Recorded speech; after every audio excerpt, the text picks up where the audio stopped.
ಹಾಗೂ ಮಹಿಳಾ ಸಂಚಾಲಕಿ ಸರೋಜಿನಿಯವರು ಮತ್ತು ನಮ್ಮ ಜಿಲ್ಲಾ ಸಂಘಟನಾ ಸಂಚಾಲಕ ರಘು ಎಕ್ಕಾರವರು, ಜಿಲ್ಲಾ ಸಂಘಟನಾ ಸಂಚಾಲಕ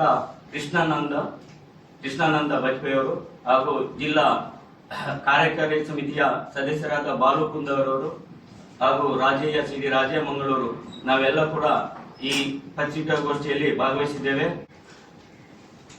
1970 ಸುಮಾರಿಗೆ ಕರ್ನಾಟಕದಲ್ಲಿ ಪ್ರೊಫೆಸರ್ ಬಿ ಕೃಷ್ಣಪ್ಪನವರು ತಮ್ಮ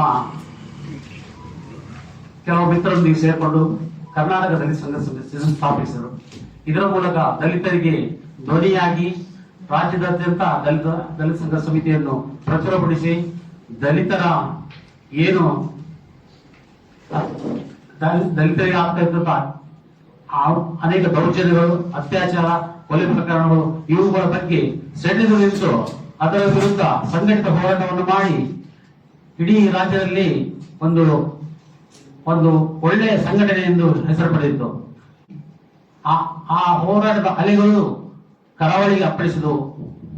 ಉಡುಪಿ ಮತ್ತು ದಕ್ಷಿಣ ಕನ್ನಡ ಜಿಲ್ಲೆಯಲ್ಲಿ ಎಂ ದೇವದಾಸ್ ಅವರ ನೇತೃತ್ವದಲ್ಲಿ ಸಂಘಟನೆ ರೂಪುಗೊಂಡಿತು. ತದನಂತರ ಅವರ ನುಡಿಗಮ್ಮ ಕಾರ್ಯಕ್ರಮ ನಾವು ದಸಂಸ ರಾಜ್ಯ ಸಮಿತಿಯು ಉಡುಪಿ ಜಿಲ್ಲೆಗಳಲ್ಲಿ ದಲಿತ ಸಂಘ ಸಮಿತಿಯ ಪರಿಚಯವೇ ಇರಲಿಲ್ಲ. ಆ ಸಂದರ್ಭದಲ್ಲಿ ನಮ್ಮ ಹಾಸನದ 1980ರ ದಶಕಗಳಲ್ಲಿ ಹಾಸನದ ಹಾಡ್ಯ ಸೋಮಶೇಖರ್ ಅವರು ಮಂಗಳೂರಿನ ನವಭಾರತ ಪತ್ರಿಕೆಯಲ್ಲಿ ಒಂದು ಕೆಲಸ ಮಾಡ್ತಾ ಇದ್ದಾರೆ.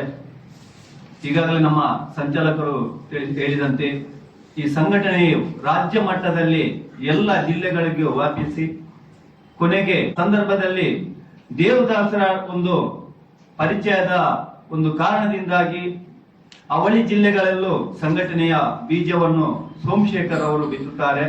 ನಾಯಕರು ಅದರಲ್ಲಿ ವಿಶೇಷವಾಗಿ ಮಾವಳ್ಳಿ ಶಂಕರ್ ಇರ್ಬೋದು,